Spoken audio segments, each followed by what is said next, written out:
I'm Mike Hammond. Thank you for checking us out again. Thank you for your support with the podcast and everything else we're doing. It means a lot.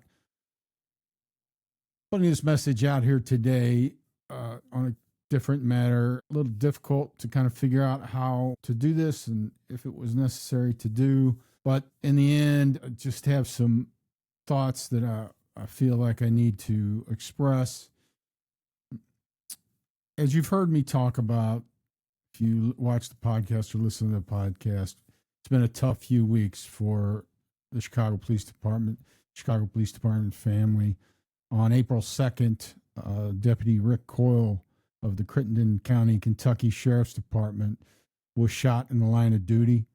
Rick was a former Chicago police officer, retired Chicago police officer who I served with on the West Side in the mid-90s in the Special Operations section. I knew Rick. He was a good man. It was tough to hear that he was injured so severely. The worst of that came true, and then on April 30th, he succumbed to his injuries.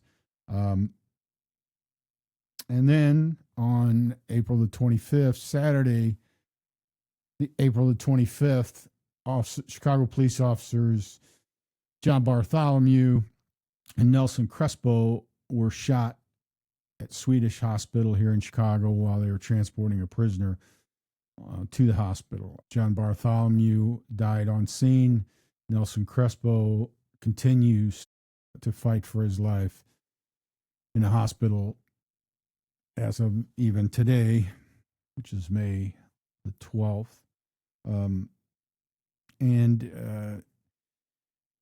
So I want to go down that road a little bit. I tried to put this off and get a little distance to kind of deal with take some of the emotion out as much as I could, and a lot of the anger, which is not going to go away. But last Friday, May the 10th, memorial services were held for both Rick Coyle in Kentucky and John Bartholomew here in Chicago. I attended the memorial service for Rick down in Kentucky. I want to talk about that a little bit. Thousands and thousands of people and police officers attended the funeral of John Bartholomew, as is proper.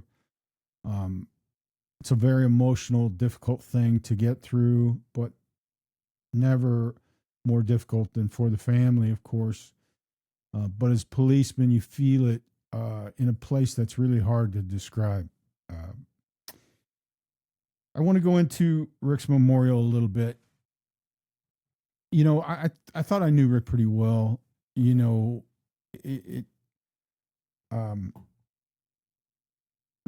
the first thing I thought about was Rick's smile when I first heard that, he was injured, had been shot. He had this kind of unique, little bit sardonic smile that stuck with you. What I learned at that memorial service, though, was I didn't know him as well as I thought I did. I mean, I knew he was a really good policeman. I knew he was a really tactical guy, SWAT guy, always thinking about that tactical edge and staying in shape and staying proficient and knowledgeable and all of those things. That's how I remember him, and just working together. We didn't work on the same team, but special operations, when I got there, was a small unit, really, and we all knew each other. We all were showing up on the same calls and working in the same area.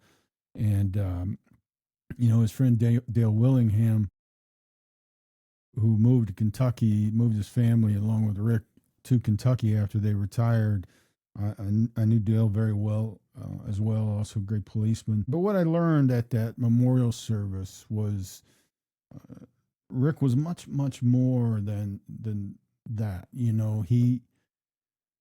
It was a extremely well attended memorial service, as these police funerals usually are and should be. I don't know the number. It was hundreds and hundreds of people, filled a high school gymnasium.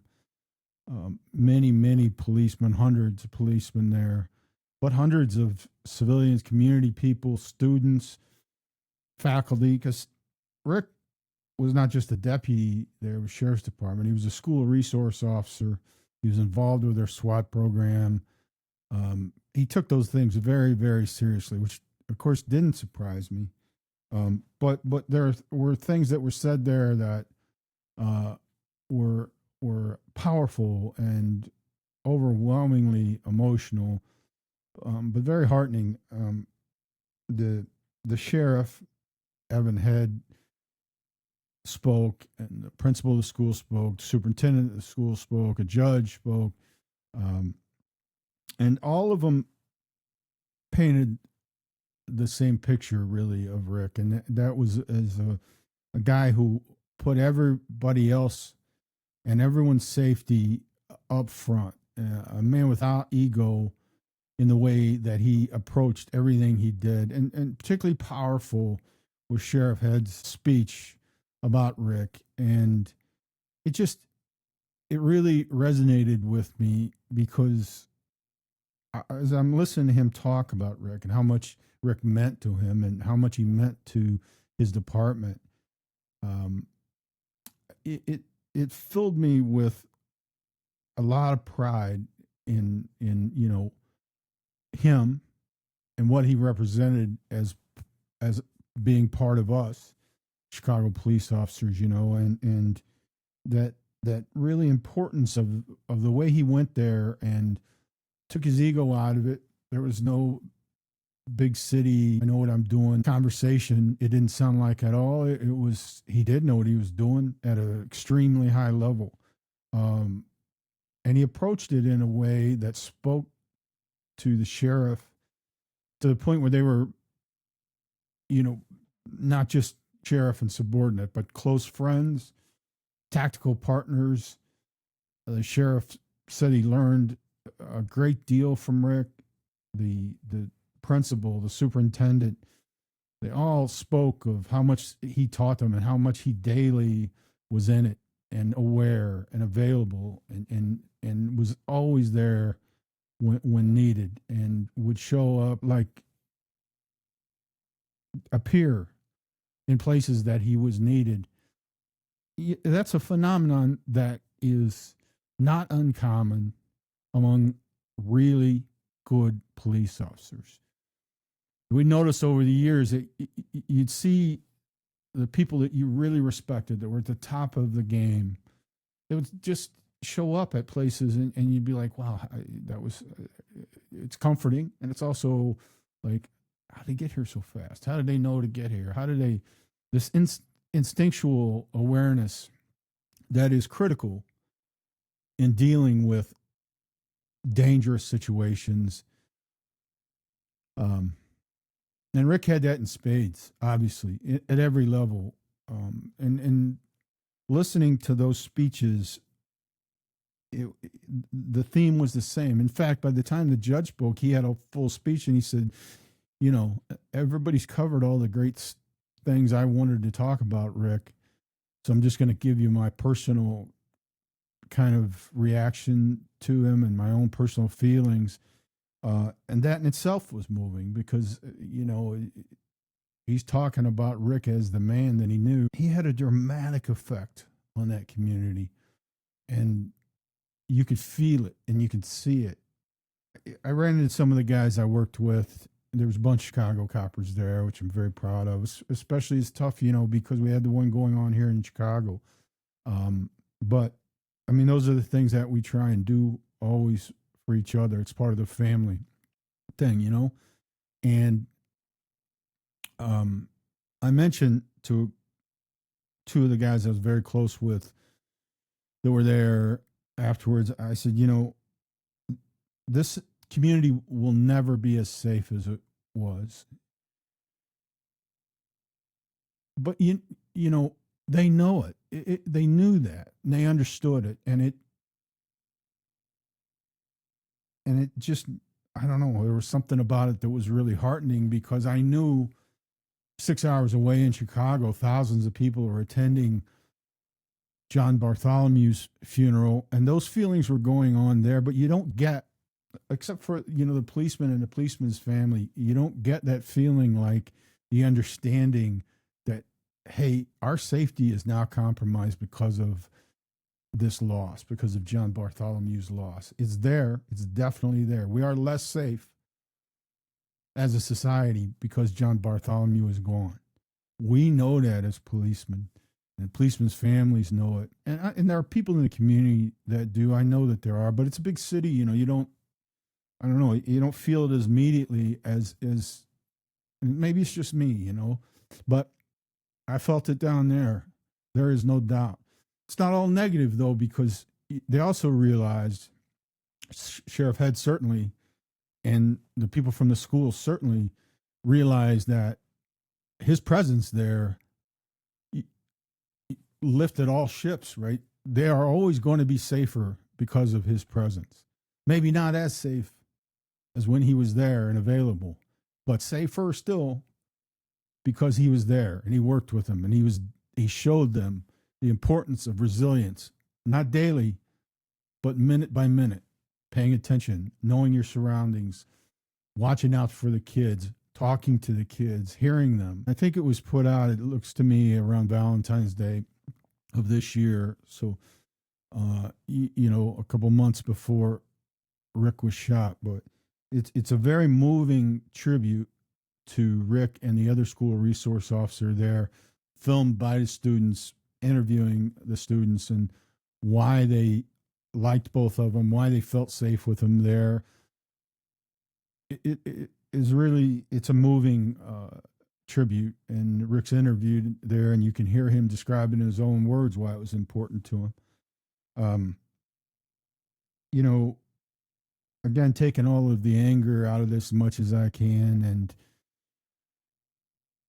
the frustration and the pain and all that, because although it's not about me, this is a thing, and I talked to some of my buddies after this happened, after Rick was shot, and then after John and Nelson were shot. The thing about being retired is, you don't walk away.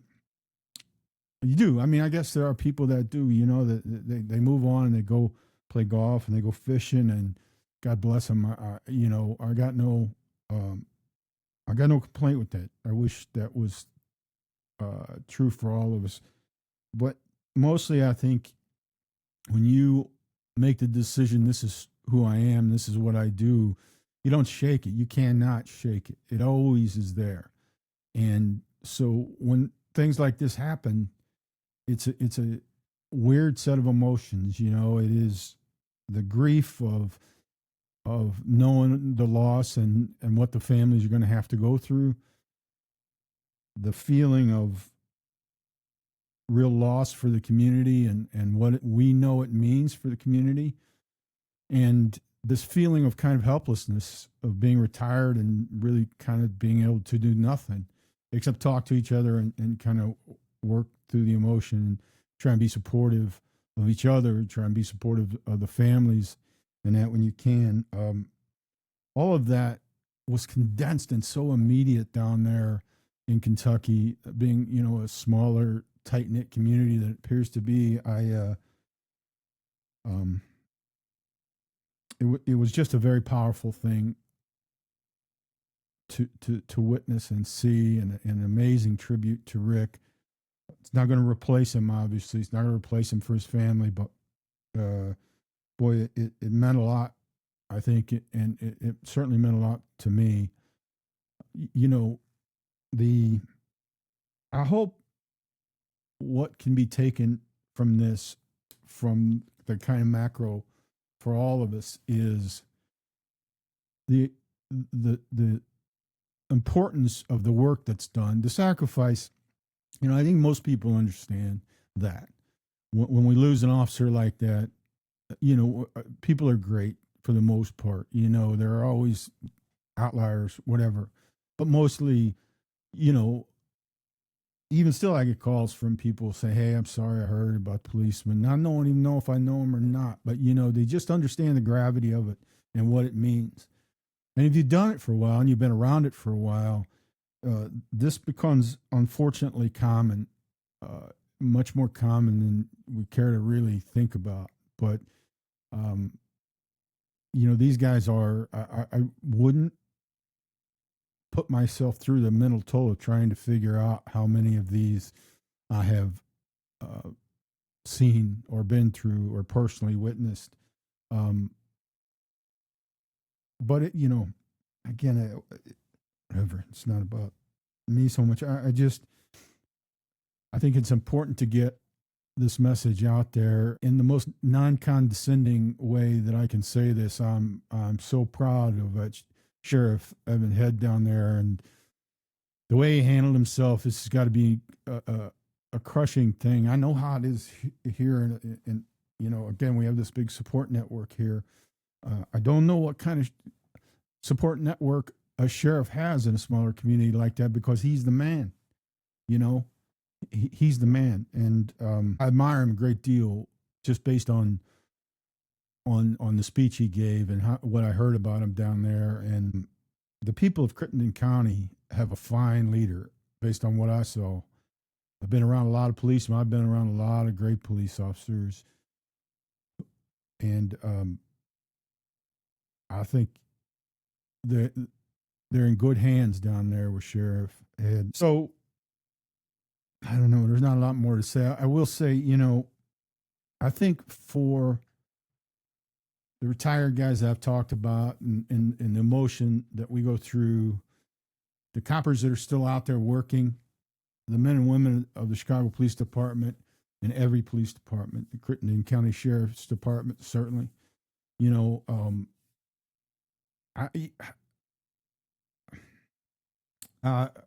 being a Chicago policeman was, apart from being a father, is the proudest thing that I've done in my life. I'm very proud of that. I was proud to wear that uniform. I was proud to tie that tie and go to work as a detective every day.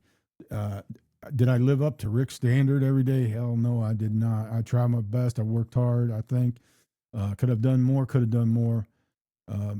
it's a flood that never stops, but you do the best you can and try and do what's right, the best you can. And I hope that any Chicago policeman or Crittenden County Sheriff or any other policeman for that matter hears this. I hope that you take that pride and you understand the noise is the noise. There are always going to be distractors. There are always going to be lawsuits and people at you, that's always going to be. But, when you put on that uniform, it means a great deal. And you carry a great burden and responsibility. But with that should come a lot of pride in what you do. It is no less important, no less of a job now than it was when I started on the job or before. Things may change and it may feel different. It may feel like, the tide's against you, but that's just not the case. It is not. You are the stopgap between those who would hurt people weaker than them and those people that need your help. It's very, very critical. It always will be. And don't ever let anybody detract you from that mission. It's dangerous. What happened to Rick? If it can happen to Rick, believe me, it can happen to everybody that walks out the door. We live with that. We understand it. We sometimes, I think, put it off, think it's not going to happen to us. But after a while, you realize it is a lot of times it's pure freaking luck that you go home. Sometimes it doesn't happen. And I don't mean to be pious about that. It is just the reality of it. And after sitting with it for a few days and after leaving that memorial, I just came away with this sense of, man, did Rick go down there and show someone else how great it is to be a Chicago policeman and all of the things that a big city like this puts you through as a policeman. You stay focused and you stay in it, stay righteous to what you're doing, you can have an amazing effect on the people around you. And man, did Rick do that. Clearly, he did that. I guess that's a message, if anything, I wanted to get across.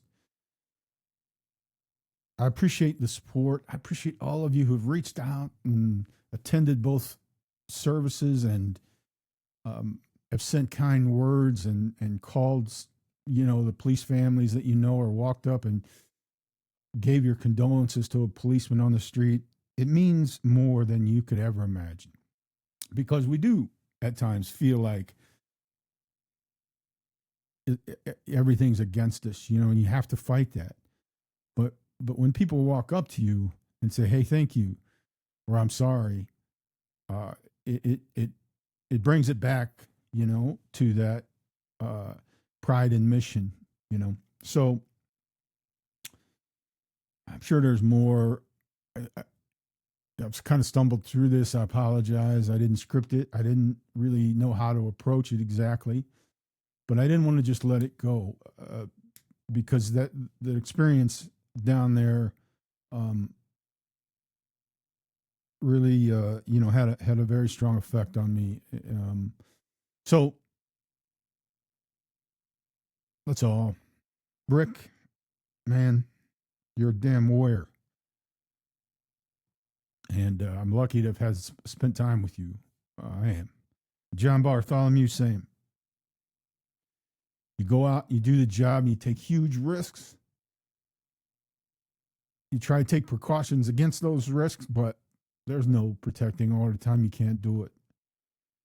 So that's all I got. Thank you very much for the support, as always. Take care of yourself and take care of each other.